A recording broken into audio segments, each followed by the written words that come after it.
Fire and ice Robert Frost की एक famous poem है। इस पोएम में रॉबर्ट फ्रॉस्ट ने उन दो थियरीज़ को डिस्कस किया है जो वर्ल्ड के एंड होने से रिलेटेड है।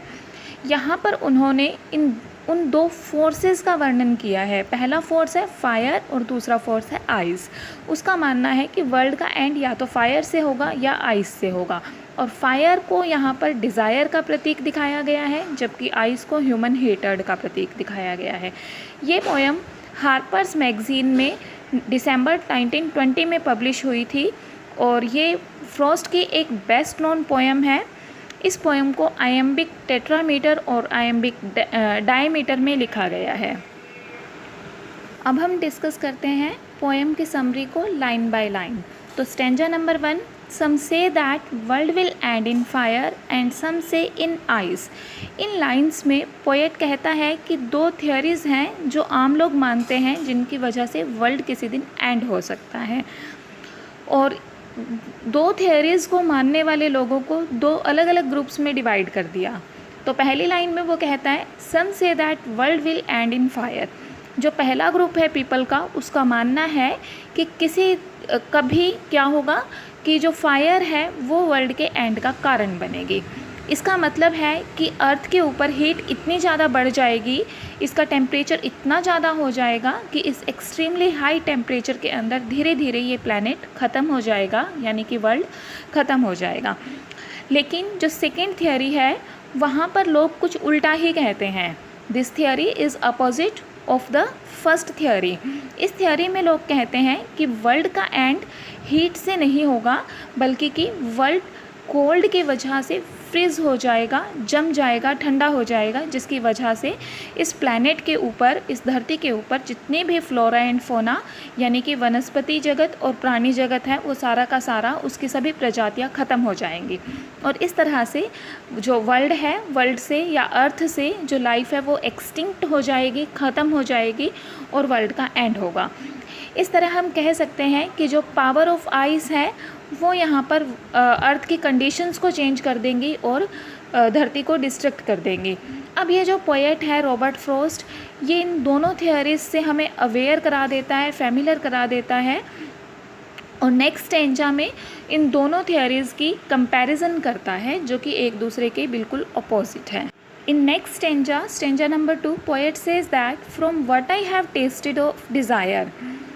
इन लाइन्स में पोएट क्या कहता है कि जो पहली थियरी यानी कि जो हीट से वर्ल्ड के एंड होने की थियरी है, उसकी प्रेज़ करते हुए कहता है या उसके फेवर में कहता है कि from what I have tested of desire, जो भी मैंने ह्यूमन डिज़ायर के बारे में अनुभव किया है।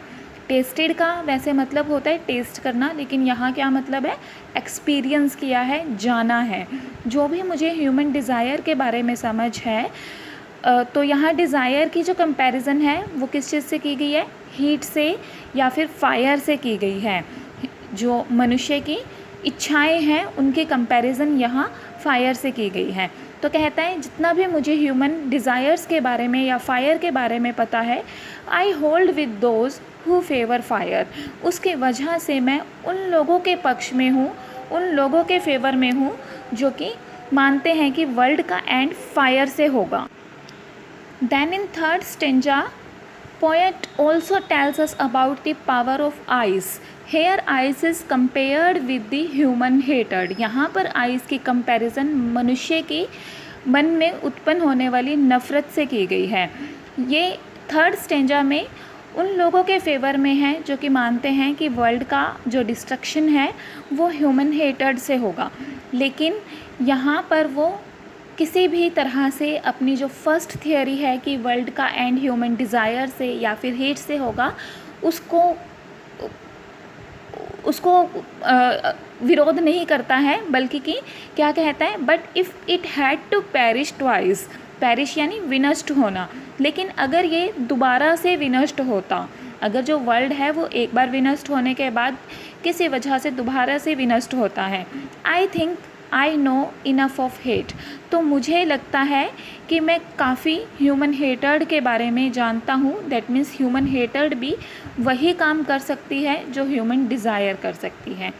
To say that for destruction ice is also great, to say that, मेरे कहने का अर्थ है कि जो डिस्ट्रक्शन है, विनाश है, उसके लिए ice is also great. Ice भी काफ़ी बड़ा सोर्स है, मतलब जो ह्यूमन हेटेड है वो भी डिस्ट्रक्शन कर सकती है एंड वुड सफाइस, और जो ह्यूमन हेटेड है वो भी इसके लिए सफिशिएंट है। दैट मीन्स आइस या फायर दोनों ही एबल है ह्यूमन वर्ल्ड को डिस्ट्रैक्ट करने के लिए। आइस यानी कि जो ह्यूमन हेटेड है और फायर यानी कि जो ह्यूमन डिज़ायर्स है, इन दोनों में से कोई भी क्या कर सकता है, वर्ल्ड को डिस्ट्रैक्ट कर सकता है। इस तरह से पोएट यहाँ एक कंक्लूज़न पर पहुँचता है कि चाहे एक आइस एज है, चाहे एक हिम युग है, and the coldness in man's heart, या फिर मनुष्य के मन में उत्पन्न होने वाली एक दूसरे के प्रति जो उदासीनता है या नफ़रत है, वो दोनों ही अगर सेकेंड टाइम वर्ल्ड को पैरिश करने की बात आती है तो वो दोनों ही वर्ल्ड को पैरिश करने के लिए या विनष्ट करने के लिए पर्याप्त हैं। तो इस तरह से ये पोएम डिस्कस करती है कि किस तरह से वर्ल्ड का एंड या वर्ल्ड का डिस्ट्रक्शन हो सकता है। रॉबर्ट फ्रॉस्ट के बायोग्राफर का मानना है कि रॉबर्ट फ्रॉस्ट को ये पोएम लिखने की इंस्पिरेशन डेंट के इन्फेर्नो के कैंटो नंबर 32 से मिली थी, जहाँ पर कि हेल के अंदर ऑफेंडर्स को दिखाया गया था, और उस हेल के अंदर ये जो ट्रेटर्स थे, जो लोग सफ़र कर रहे थे, वो लोग नेक तक, उनकी जो बॉडी थी नेक तक आइस में डूबी हुई थी, जबकि वो एक फायरी हेल के अंदर अपने किए गए कार्यों के लिए प्रताड़ना झेल रहे थे।